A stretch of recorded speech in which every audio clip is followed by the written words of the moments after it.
breaking my sign? Why is he breaking my sign?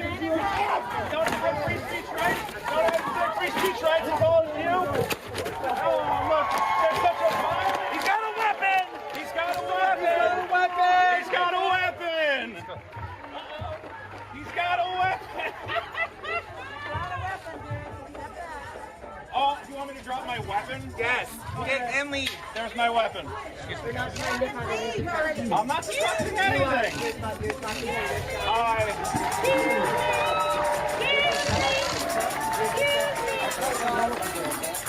We're trying not to have any. I'm just here to say that jokes are funny.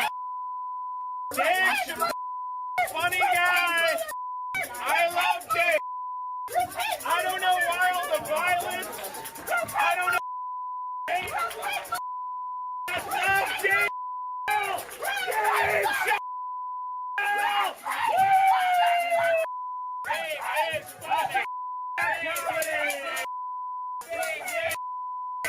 Dave is funny.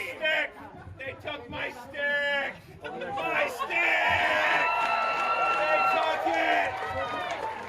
My sign! I need my postal board. Come back over here! It was my money! What is that little guy doing?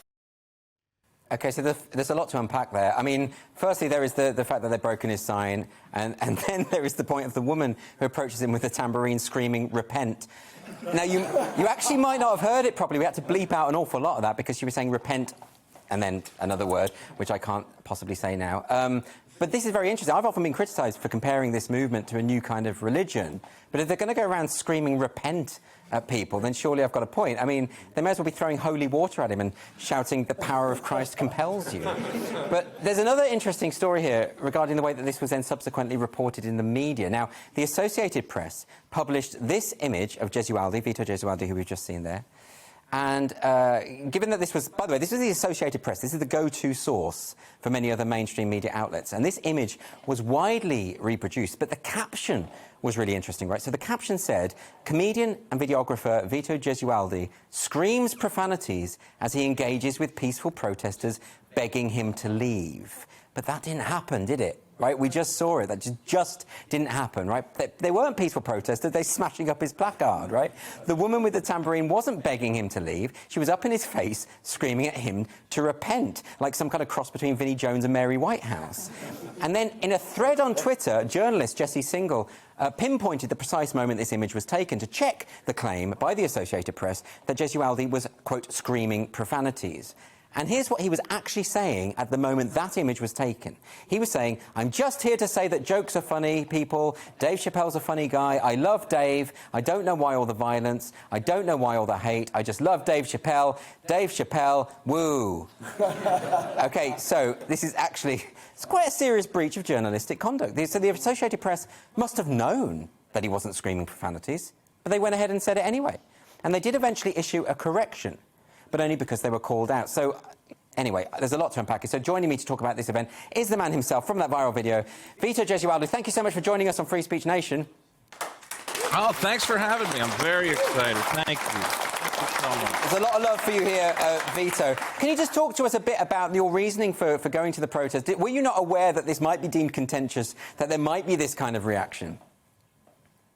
Well, I mean, we knew that it might be controversial. It was me and my co-host, Dick Masterson. We have a podcast called The Biggest Problem in the Universe. And I called him up the night before and I said, "We're comedians. And let's be real. This is a protest. They say it's for trans rights, but it's also a protest against comedy. I mean, they're not protesting some vile hate monger. They're protesting Dave Chappelle, you know, one of the greatest comedians of all time." And I said, I feel like as comedians, someone needs to show up to represent the other side, to say, listen, you guys have all your rights and we want you, you know, to live your lives with happiness. But the fact that you've pinpointed comedy as the biggest problem in your lives is frankly an absurdity to us. So we answered with what we thought was our own absurdity, which was signs that say we like jokes and Dave is funny. And did you get any opportunity to talk? I mean, what we just saw in the footage is quite alarmist, right? Did you get any opportunity to actually have a conversation with any of these people? And could you reason with them? Or am I right that it felt, because watching it, it feels like a kind of religious zeal, almost like they've just lost their minds? there's a small number of people who tried to have conversations with us, and I think we did have some good conversations with some people. But a lot of people there, I mean, yeah, it is becoming, a religious zeal is a great way to describe it. One writer, a former, marched in the Pride Marches, 80s, 90s, a longtime homosexual writer said, we have become the religious right that we used to fight against. He showed the tambourine lady, as the main picture for his article. He's like, what? Repent? What are we doing, people? And you kind of have to agree with them.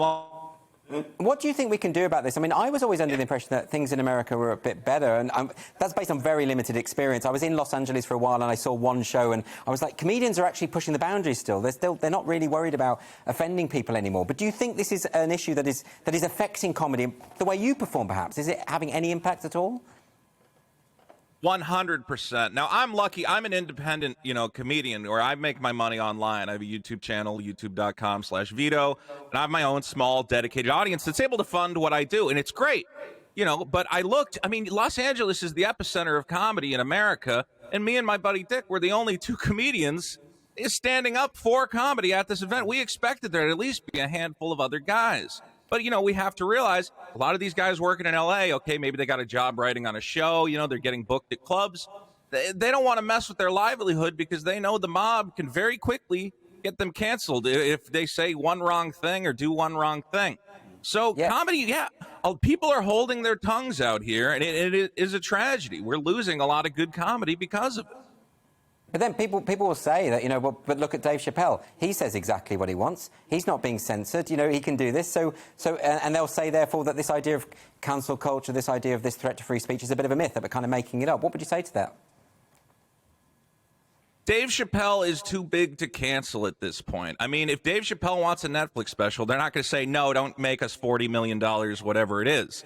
The thing is that these activists know that. So what they want to do is cancel the small up-and-coming guys. They want to be like, okay, well, we can't stop Dave, but let's put checks and balances in place to make sure nobody else can joke about this kind of thing. And that's what I think they're trying to do at Netflix.